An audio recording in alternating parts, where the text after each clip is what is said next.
everyone, my name is NewFlowerGirl, but you can call me Demi, and welcome back to another Aftertalk video. Today we are going to be talking about the Formula 1 Qatar Grand Prix, and let me tell you, this was probably one of the most craziest races that I've ever seen. Mainly because of the temperatures. I've heard that some drivers passed out through the high-speed corners. One driver threw up in his helmet 2 times at start, and one guy was basically forced to retire because he doesn't drink during the race. And his team was like, yeah, well, if you want to, we're not gonna force you to continue. Like, if you don't want to continue, we're not gonna force you to continue. So yeah, and it was a sprint race. So I'm gonna start off with sprint race report. So where's the thing as it happened? Okay, it doesn't have it there. Alright, so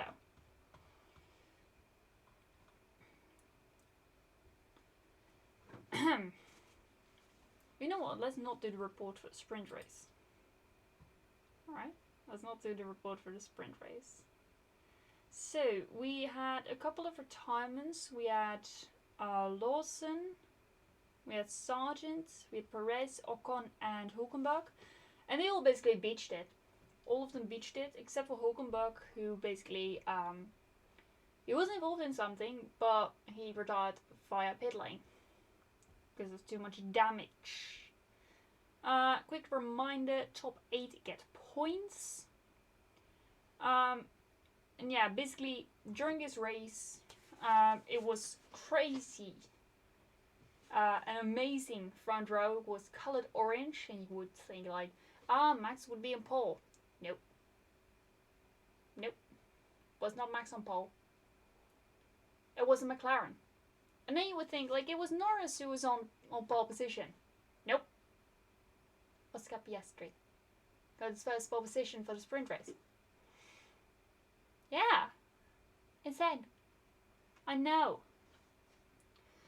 He had a massive battle with Russell, who went on softs during the race, which was probably not like the best idea because like the softs, it like did great.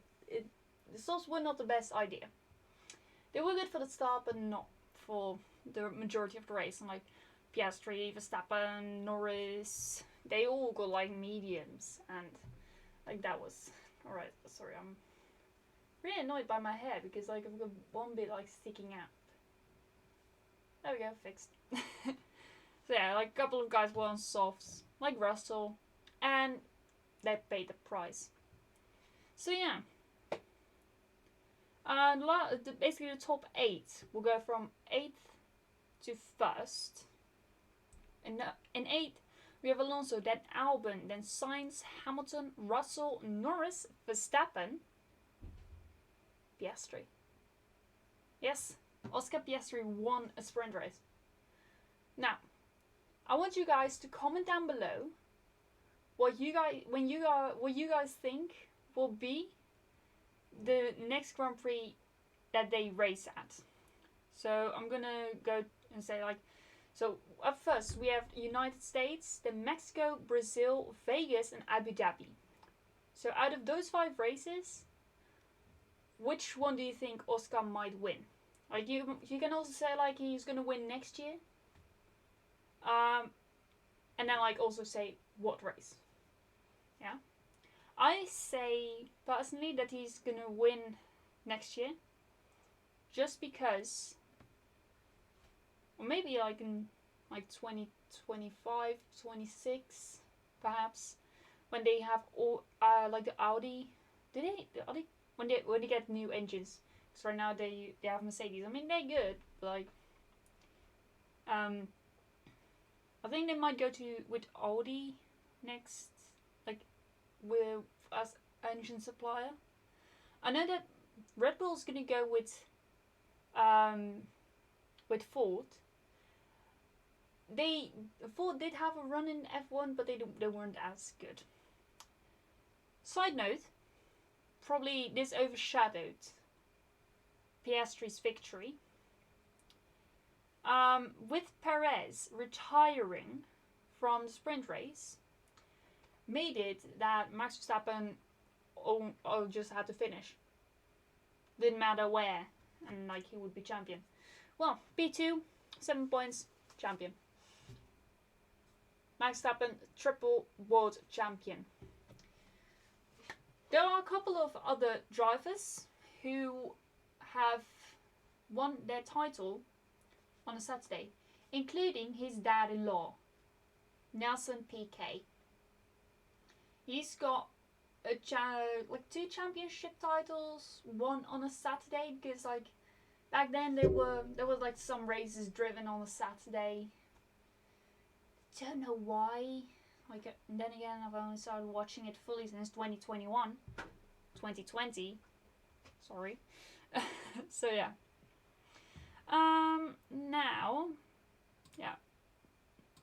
Now we're gonna go to the feature race, and then I am gonna read the report.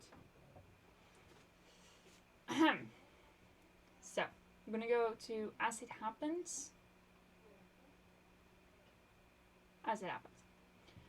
After Saturday's standalone sprint action, which saw Verstappen confirmed as world champion for the third successive season, attention turned to the 57-lap main event, the Qatar Grand Prix, with the Dutchman starting on pole from Mercedes pair Russell and Hamilton. In the wake of an issue spotted by Pirelli during Friday practice, a range of tyre safety measures were implemented ahead of the race, headlined by a mandatory limit of 18 laps per set, with any driver deemed to have exceeded this due to be reported to the stewards. Basically, they couldn't just go like 19 laps on a tyre set. Because of like certain cracks in the tyres. Like, then again, they shouldn't race there in October because it was too hot. Meanwhile, a change to the grid saw Perez moved from his P13 starting position to the pit lane due to Red Bull changing several power unit components and making significant repairs, including preparation of a new chassis after the Red Bull man's crash in the sprint.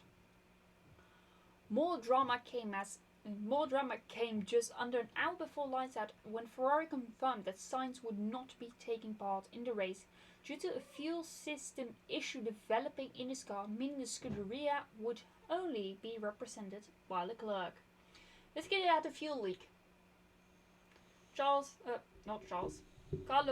had a fuel leak. But like, if Carlos doesn't race, he still goes and stays in the box, like in the pit box. You know, he's that kind of guy that doesn't go home, doesn't go to his hotel room. He just stays on the track, you know. When the race start approached and the tire blankets came off, it was revealed that the majority of the field would be lining up on medium tires, with Hamilton, Bottas, Lawson and Magnussen going more aggressive on softs, and pit lane starter Perez aiming to go long on hards. Well, that didn't age well. Verstappen made a clean getaway when the race began to defend his lead on the run to turn 1, where the disaster immediately struck. For Mercedes, as Hamilton, attempting to move around the outside, banged wheels with Russell, who got sandwiched between his teammate and the pole-sitting Red Bull. With Hamilton lacking a right rear tyre in the gravel and out on the spot, Russell limping back to the pits for repairs, Piastri was a huge beneficiary of the drama, racing from 6th to 2nd ahead of Alonso, Leclerc, Ocon and Norris, who was another to make up plenty of ground from P10. It was all track limits, right? Basically on Friday, Norris, he had so many track limits that on his last lap, he also had track limits, but it took like 5 minutes. Basically, from the moment when the session was ended, to like the interviews with Max Pullman, it was like that long that it took for the FIA to announce that Norris's time was deleted. What was like obviously seen. So like, what were they doing? And then while Oscar Piastri had his interview, because he was promoted up to third, third. It was like, I'm sorry, Oscar, but you just got your time deleted. It was nice talking to you. How do you feel about this? It was like, why did they take so long? Is this a joke? Like, what? Why? Is this a joke? And that's not fun. So yeah. Track limits is another topic of today. Under a safety car that allowed marshals to clear the gravel trap, the airing of several radio messages served up contrasting feelings in the Mercedes camp, with Russell shouting in anger and Hamilton initially claiming he was taken out by his teammate, only to accept fault in his TV interviews. He basically reviewed what had happened. Like he looked at the replays and was like, yeah, well, it's my fault. It's my fault. I turned in on him. It was true. So he basically got a reprimand. I think that's like at the end where it was said. Nope. I think like later on we can see that. Yeah. Right. At this point, Stewart confirmed that the incident would be investigated after the race, with Hulkenberg also noted, then given a 10-second time penalty for an incorrect starting position, while Bottas, Magnussen, Stroll and Lawson all took the opportunity to pit for fresh tyres. Quite early, to be honest. At the end of lap 4, and another radio message from Russell expressing his exasperation at the situation, only to be told to focus by Mercedes team boss Toto Wolff, who wasn't actually there at the venue. The race resumed, with Verstappen keeping his advantage of Piastri, Alonso, Leclerc and Norris. Behind the top 6 drivers, Gasly penalised Hulkenberg and Tsunoda ran close together to P7 ran close together in P7 to P9, with Russell pulling off a series of overtakes to work his way from the back of the field to 10th and the final points-paying position by the time the lap count hit double figures.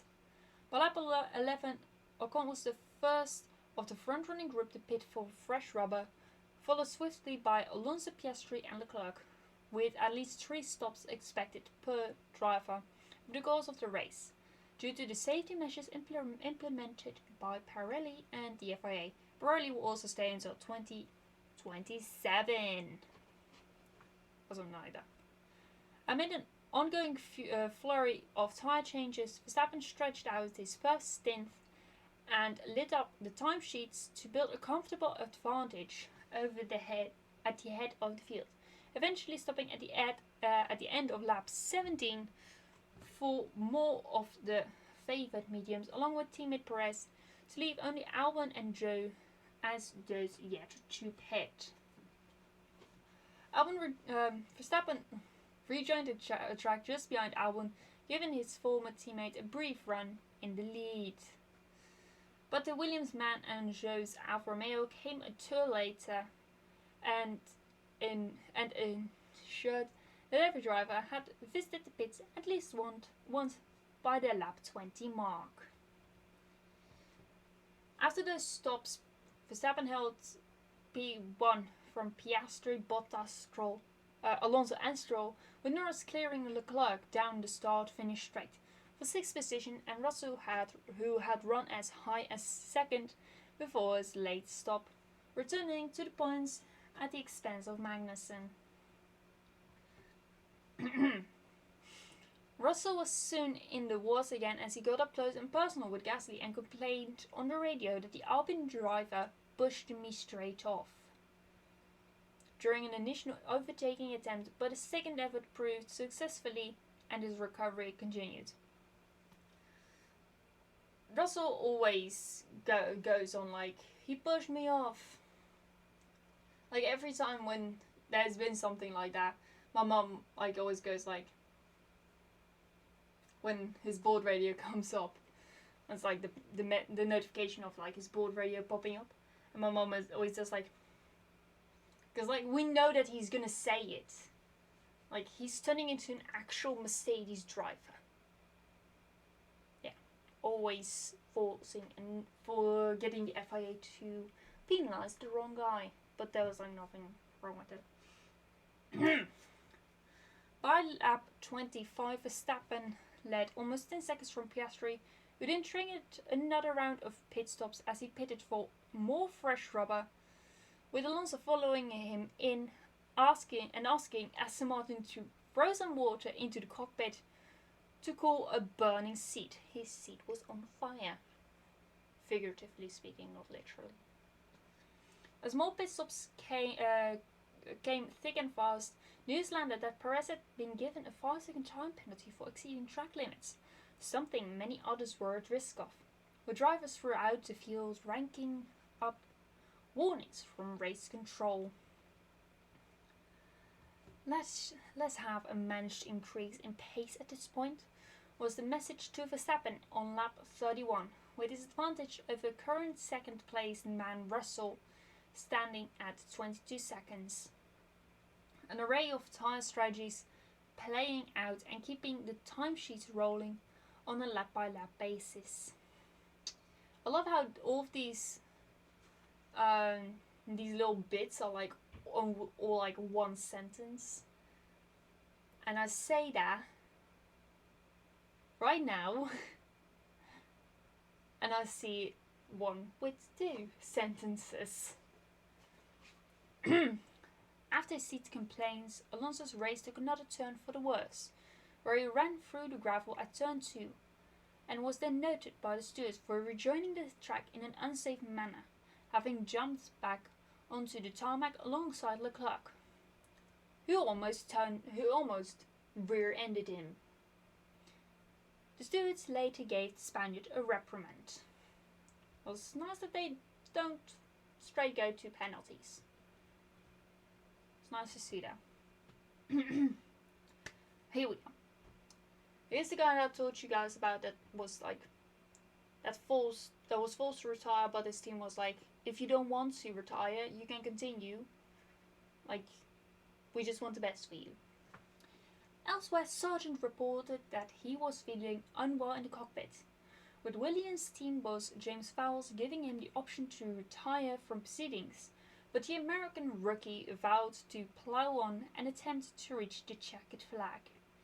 Like that guy, he has, like he needs to learn to drink in the car, because like in these moments, these hot conditions, it's bad for you. Verstappen's next stop came on lap 35. After which he retained a significant lead over Piastri, with Norris a few seconds further back in third. The Red Bull now on hard tyres, while the McLarens worked through stints on more mediums. Russell's action-packed race put him in a net fourth, leading a train of hard-shod runners in Leclerc, Alonso, Ocon, Bottas, Gasly and Stroll, with Perez's hopes of joining that fight for the points taking a hit when he picked up another 5 seconds time penalty for track limits. After several more laps at the wheel, Sargeant reiterated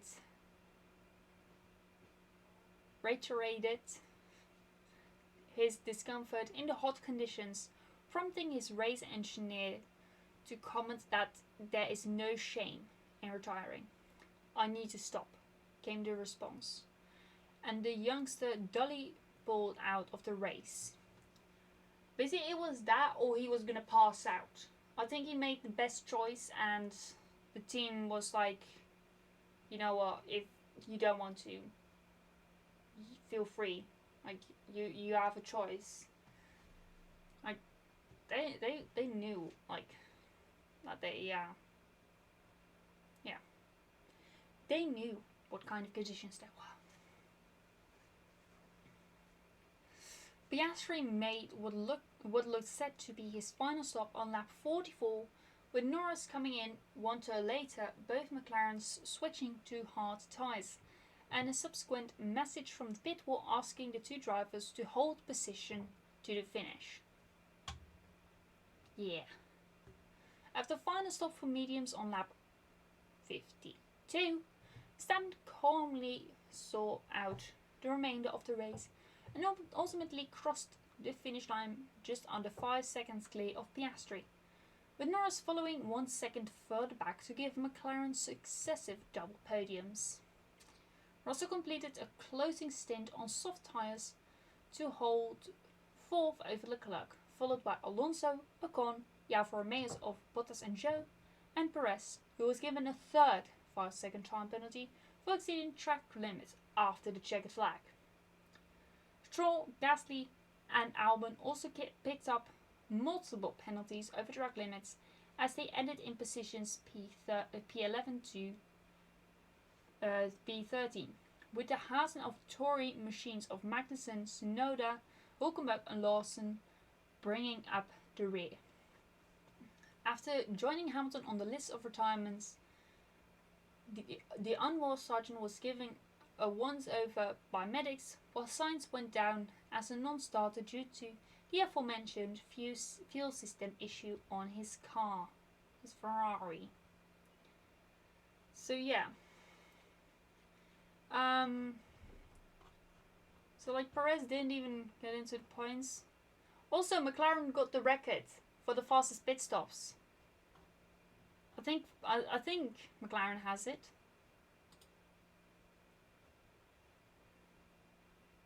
So yeah. Well, Perez actually did get 1 point.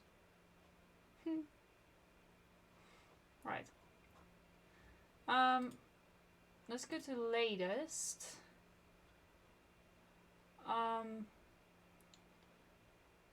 go to more news.